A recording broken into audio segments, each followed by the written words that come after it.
Mateus, capítulo 12. Num sábado, Jesus e os discípulos atravessavam uma plantação de cereal famintos. Os discípulos descascaram algumas espigas e comeram. Alguns fariseus disseram a Jesus: "Seus discípulos estão quebrando as regras do sábado." Jesus reagiu: "É mesmo? Vocês nunca leram o que Davi e seus companheiros fizeram quando estavam com fome? Ele entrou no santuário e comeu o pão fresco do altar que ninguém podia comer, senão os sacerdotes. Também nunca leram na lei de Deus que os sacerdotes, cumprindo seus deveres no templo, quebravam as regras do sábado o tempo inteiro e não eram condenados por isso? Na lei do sábado há muito mais que religião. Se vocês tivessem a menor ideia do significado daquela passagem da Escritura que diz: desejo um coração sensível, não um ritual inflexível, vocês não seriam críticos de detalhes. O Filho do Homem não é escravo do sábado, é o Senhor dele." Depois de passar pela plantação, Jesus entrou na sinagoga. Estava ali um homem que tinha uma das mãos aleijada. Alguns dos presentes, com a intenção de acusar Jesus, perguntaram: "É permitido curar no sábado?" Ele respondeu: "Existe alguém aqui que, se encontrar no sábado um cordeiro seu caído numa ribanceira, não irá tirá-lo de lá? A bondade para com as pessoas é tão conforme a lei quanto a bondade para com os animais."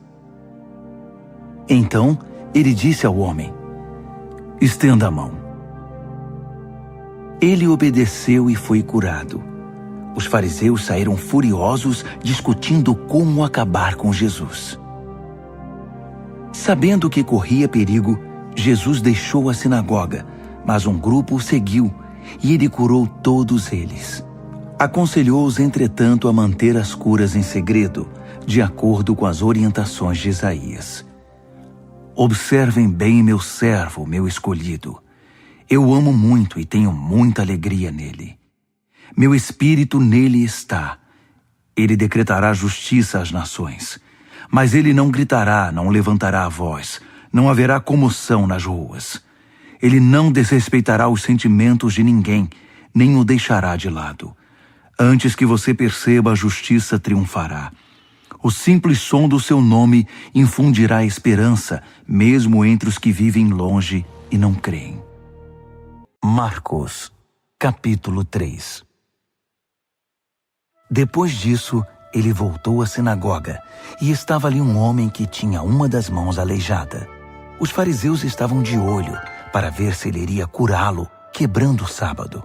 Ele disse ao homem da mão aleijada: "Fique aqui, onde todos possam vê-lo." Então ele perguntou aos presentes: "Que atitude é coerente com o sábado? Fazer o bem ou o mal? Ajudar as pessoas ou deixá-las sem ajuda?" Ninguém disse nada. Ele os encarou um a um, indignado com a religiosidade inflexível deles, e então ordenou ao homem: "Estenda a mão." Ele a estendeu. Ela ficou perfeita. Os fariseus se retiraram imediatamente, discutindo como unir forças com os partidários de Herodes para acabar com Jesus. Jesus partiu com seus discípulos para o mar, só para sair dali. Mas uma multidão imensa foi atrás dele. Gente da Galiléia, da Judéia, de Jerusalém, da Idumeia, da região próxima do Jordão e das vizinhanças de Tiro e Sidom. Um mundaréu de gente desejosa de conhecer ao vivo aquele de quem tanto tinham ouvido falar. Ele recomendou aos discípulos que tivessem um barco preparado. Assim, não seria atropelado pela multidão. Pelo fato de ele haver curado muitas pessoas, todos os que sofriam de algum mal se acotovelavam para chegar o mais perto possível dele e tocá-lo. E no caso dos espíritos malignos, quando o reconheciam, caíam e gritavam: "Você é o Filho de Deus!" Mas Jesus não dava atenção a eles. Fazia-os calar, proibindo-os de dizer em público quem ele era. Ele subiu a uma montanha e convidou alguns para o acompanhar. foram juntos, e ali ele escolheu 12 e os designou apóstolos. Jesus os reuniu para enviá-los a proclamar a palavra. Também lhes daria autoridade para expulsar demônios.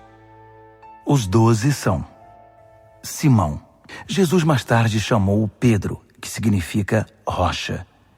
Tiago, filho de Zebedeu. João, irmão de Tiago.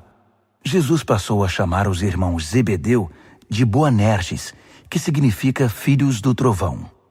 André, Felipe, Bartolomeu, Mateus, Tomé, Tiago, filho de Alfeu, Tadeu, Simão o Zelote, Judas Iscariotes, que o traiu.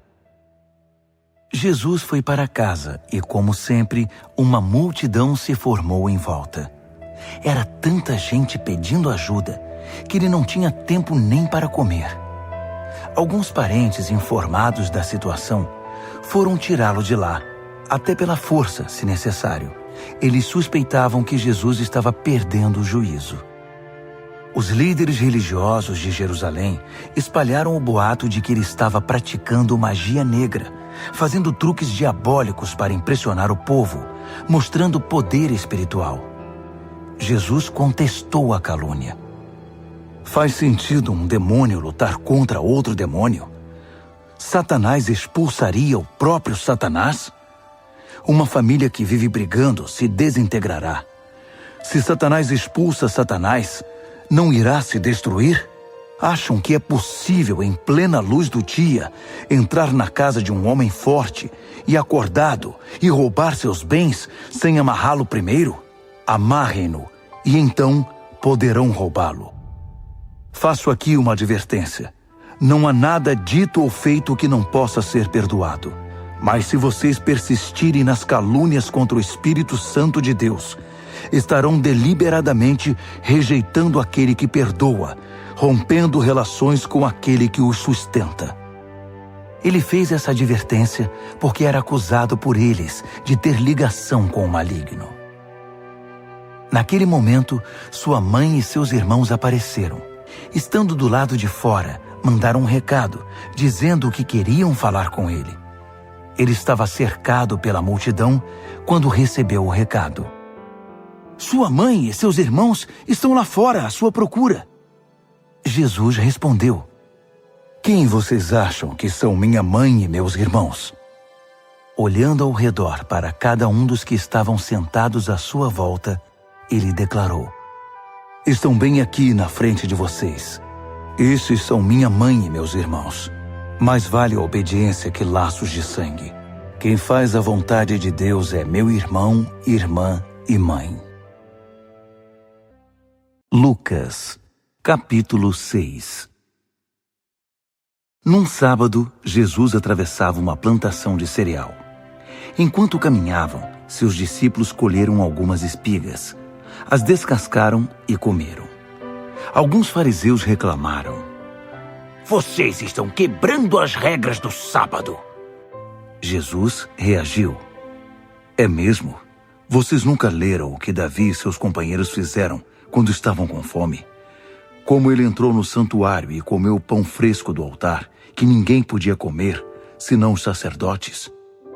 Jesus acrescentou: O Filho do Homem não é escravo do sábado, é o Senhor dele. No outro sábado, ele ensinava na sinagoga. E estava ali um homem com a mão direita aleijada. Os líderes religiosos e fariseus estavam de olho para ver se ele iria curá-lo, quebrando o sábado. Percebendo a intenção deles, Jesus pediu ao homem da mão aleijada: Fique aqui, onde todos possam vê-lo. Ele obedeceu. Então, ele disse aos presentes: Que atitude é coerente com o sábado? Fazer o bem ou o mal? Ajudar as pessoas ou deixá-las sem ajuda? Ele os encarou um a um e ordenou ao homem: Estenda a mão. Ele a estendeu. Ela ficou perfeita. Seus críticos ficaram furiosos e começaram a discutir como dar um basta em tudo aquilo. Por essa mesma época ele foi orar na montanha. Ali ficou a noite inteira em oração na presença de Deus. No dia seguinte reuniu seus discípulos e escolheu 12 deles e os designou como apóstolos. Simão, a quem chamou de Pedro, André, irmão dele, Tiago, João, Filipe, Bartolomeu, Mateus, Tomé, Tiago, filho de Alfeu, Simão, chamado Zelote, Judas, filho de Tiago, Judas Iscariotes, que o traiu. Descendo a montanha com um grupo, Jesus parou na planície. Estava rodeado de discípulos e logo foi cercado também por uma multidão imensa, um mundaréu de gente da Judéia, de Jerusalém e até mesmo das cidades litorâneas de Tiro e Sidom. Vieram desejosos de ouvi-lo e de serem curados de suas enfermidades. Todos tentavam tocar nele, e quando dele saía poder, quem nele tocava era curado. Ele começou a falar: Abençoados são vocês, quando nada têm para oferecer. Quando vocês saem de cena, a mais de Deus e do seu governo. Abençoados são vocês, quando sentem fome de verdade. Ele é comida e bebida, é alimento incomparável. Abençoados são vocês, que sofrem por terem perdido o que mais amavam. Só assim poderão ser abraçados por aquele que é a fonte de toda alegria. Considerem-se abençoados sempre que forem odiados, agredidos, expulsos ou caluniados para me desacreditar. Isso significa que a verdade está perto o suficiente para os consolar. Consolo que os outros não têm. Alegrem-se quando isso acontecer. Comemorem, porque ainda que eles não gostem disso, eu gosto. E os céus aplaudem, pois sabem que vocês estão em boa companhia. Meus profetas e minhas testemunhas sempre enfrentaram essa mesma dificuldade. Mas coitados de vocês, que amam os seus bens materiais, vocês não receberão mais nada. Coitados de vocês que estão satisfeitos com vocês mesmos e com o que têm, vocês passarão necessidade. Coitados de vocês que vivem apenas se divertindo, vocês conhecerão o que é dor de verdade. Coitados de vocês que dependem da aprovação dos outros, sempre preocupados em agradar a todos. Essa escravidão compromete a sinceridade. Lembrem-se de quantos profetas corruptos receberam a aprovação dos seus antepassados. Não repitam o mesmo erro. A vocês que estão preparados para a verdade, digo o seguinte: amem seus inimigos. Deixem que tirem o melhor de vocês, não o pior. Se alguém fizer mal a vocês, reajam com a força da oração. Se alguém bater no seu rosto, ofereçam-lhe o outro lado. Se alguém tomar a sua camisa, deem-lhe de presente o melhor casaco. Se alguém aproveitar-se de vocês para levar vantagem injustamente, aproveite a ocasião para praticar a vida de servo. Nada de pagar na mesma moeda. Vivam generosamente. Aqui está um guia simples e objetivo de conduta. Pergunte a você mesmo o que quer que os outros façam a você, e então faça o mesmo a eles. Se tudo o que vocês fazem é amar apenas quem é amável, que recompensa esperam receber? Qualquer um pode fazer isso. Querem uma medalha por cumprimentar apenas os que são simpáticos com vocês?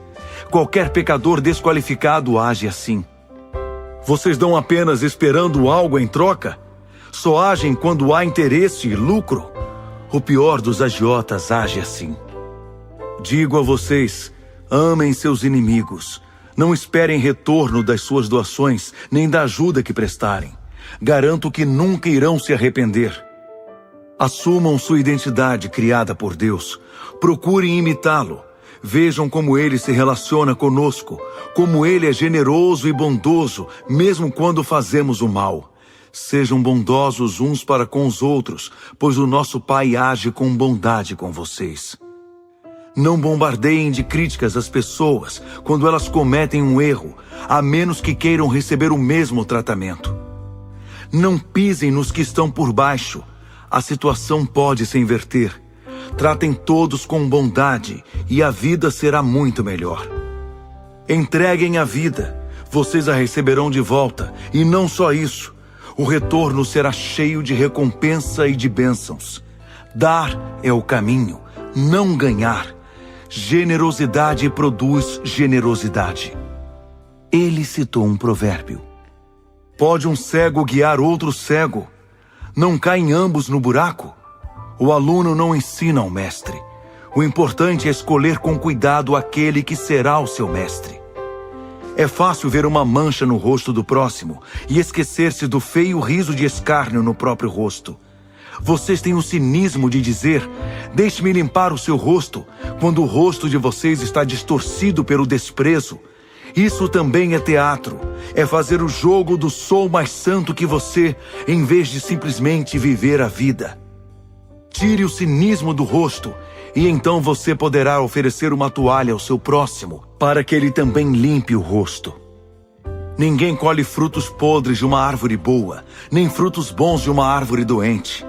O estado do fruto indica o estado da árvore. Lembrem-se de que vida produz vida. O que conta é o que vocês são, não o que dizem e fazem. Isso se comprova por seus atos e palavras. Por que vocês estão sempre dizendo, Senhor, Senhor, mas nunca fazem nada do que digo? As palavras que digo não são meros adendos ao seu estilo de vida, como a reforma de uma casa que resulta em melhora de padrão. Elas são o próprio alicerce, a base da sua vida. Se vocês puserem essas palavras em prática, serão como pedreiros competentes que constroem sua casa sobre a solidez da rocha. Quando o rio saiu do leito e investiu contra a casa, ela nem oscilou. Foi construída para durar. Mas se vocês usarem minhas palavras apenas para fazer estudos bíblicos, sem nunca aplicá-las à própria vida, não passarão de pedreiros tolos, que constroem sua casa sem dar atenção aos fundamentos. Quando o rio transbordou e avançou contra a casa, ela ruiu como um castelo de cartas. Perda total.